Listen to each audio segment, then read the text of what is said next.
মোহর স্বামী যতটুকু দিতে পারবে ঠিক ততটুকু ধার্য করা এবং ততটুকুই নির্ধারণ করা, এটা উভয়ের কর্তব্য। এবং অনেক জায়গায় দেখেন আমাদের উভয় ফ্যামিলি মিলে এরকম হয়, আচ্ছা ঠিক আছে 5 লক্ষ টাকা ধার্য করো, 2 লক্ষ বা 3 লক্ষ টাকা ওয়াসিল দিয়ে দাও, আর বাকি থাকুক। এই যে 2 লক্ষ টাকা ওয়াসিল দেওয়া হইলো, এই 2 লক্ষ টাকা তো আসলে বাস্তবেই দেওয়া হয় নাই। এবং স্বর্ণ এবং রূপা যেগুলো নিয়ে আসছে এইগুলোর মূল্য হয়তো 2-3 লক্ষ হবে না, সর্বোচ্চ 50,000 বা 1 লাখ হবে। বাকি যে 1 লক্ষ বা 1.5 লক্ষ টাকা ওয়াসিল হিসাবে ধার্য করা হইল, এই ব্যাপারে বিবাহের ওই মজলিসের মধ্যে যারা উপস্থিত ছিল সকলেই কিয়ামত পর্যন্ত এটার পাপের দায়ভার ভোগ করতে থাকবে। কেননা একটা মিথ্যা বিষয়ের উপর সকলেই সাক্ষ্য দিয়ে দিয়েছে। এই বিষয়গুলো আমাদের সমাজের ভিতরে একেবারে অহরহ হচ্ছে। আচ্ছা দিয়ে দেও না। এই জন্য যতটুকু স্বর্ণ এবং রূপা, বিবাহের অন্যান্য আসবাবপত্র নয়, স্বর্ণ এবং রূপা যতটুকু নিয়ে আসবে স্বামীর ফ্যামিলি থেকে ঠিক ততটুকুই ওয়াসিল হিসাবে ধর্তব্য হবে। এর বাহিরে যতটুকুই হবে ততটুকুই মিথ্যার উপরে হবে।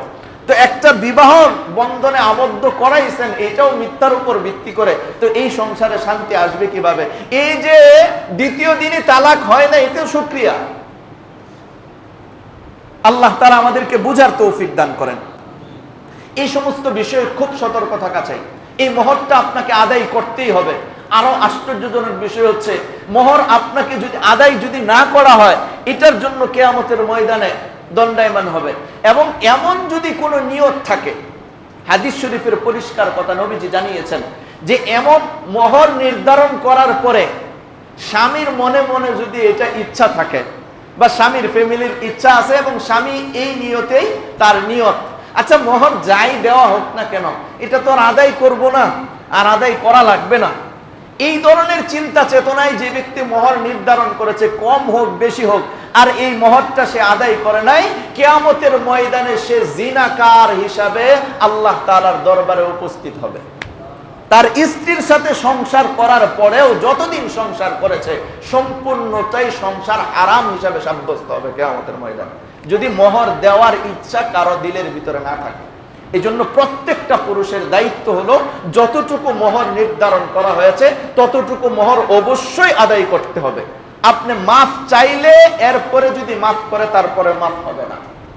অন্য ক্ষেত্রে মাফ চাওয়ার পরে মাফ করলে মাফ হয়, কিন্তু মোহরের ক্ষেত্রে স্ত্রী যদি স্বেচ্ছায় কোনো সময় মাফ করে দেয়, আচ্ছা যাও তোমার মোহর দেওয়া লাগবে না, আমি তুমি মাফ করে দিলাম, কিছু দিয়ে দিয়েছো বাকি টাকা মাফ করে দিলাম, এটা যদি স্ত্রী স্বেচ্ছায়, আপনি জীবনে কোনোদিন মাফ চান নাই, এমতো অবস্থায় যদি মাফ করে দেয় তাহলে এটা ভিন্ন কথা।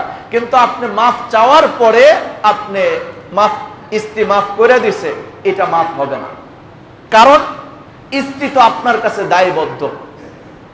আপনি যদি স্ত্রী মাফ না করে তাহলে স্ত্রী মনে মনে চিন্তা করবে, স্বামী আমার কাছে মাফ চাইছে, আমি যদি মাফ না করি তাহলে তো আমার উপর জুলুম করবে। এই ধরনের একটা সুযোগ রয়ে গেছে, বিদায় মাফ চাওয়ার পরেও মাফ হবে না।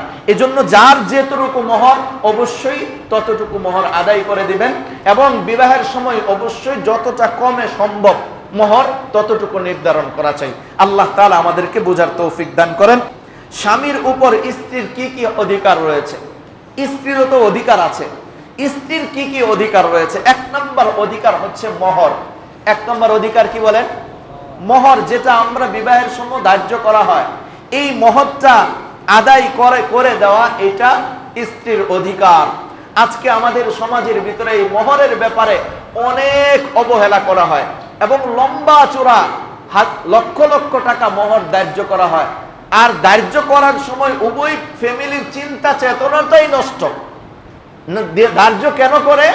যদি তালাক দিয়ে দেয় তাহলে আপনি একটা সুসম্পর্ক হচ্ছে, এইখানে আপনি খারাপের চিন্তা যদি প্রথমেই নিয়ে আসেন তাহলে এই সংসারে বরকত আসবে কিভাবে? দ্বিতীয় নম্বর স্ত্রীর অধিকার হচ্ছে ভরণ পোষণ এবং জীবিকা। তার যাবতীয় ভরণ পোষণের দায়িত্ব স্বামীর, তার খাওয়া দাওয়া এবং তার পরনের পোশাক সহ এবং থাকার ব্যবস্থা সহ এর যাবতীয় ব্যবস্থাপনা স্বামীর করতে হবে। এটা প্রত্যেকটা স্বামীর দায়িত্ব, স্ত্রীর অধিকার। আল্লাহ তাআলা এটাও রক্ষা করার তৌফিক দান করেন। 3 নম্বর, স্ত্রীর সাথে ভালো আচরণ, সৌহার্দ্যপূর্ণভাবে জীবন যাপন করা, এটা স্ত্রীর অধিকার। খারাপ আচরণ করে। আজকের সমাজের ভিতরে আমি একটা ঘটনা মনে হয় অনেক দিন আগে জুমার ভিতরে শোনাইছিলাম, যে শুধুমাত্র একেবারে সংসার ভেঙ্গে যাবে, এক উস্তাদজির কাছে গিয়েছেন যে আমরা সংসার করতে রাজি না, তালাক হয়ে যাবে। তো ঘটনা কি? ঘটনা খুলে বলেছে। খুলে বলার পরে দেখা গেছে স্বামী ব্যবসায়ী লস খায়া স্ত্রীর সাথে আইসা বাড়িতে শুধু রাগারাগি করে। এই কারণে দুইজনের মনোমালিন্যতা সৃষ্টি হয়েছে।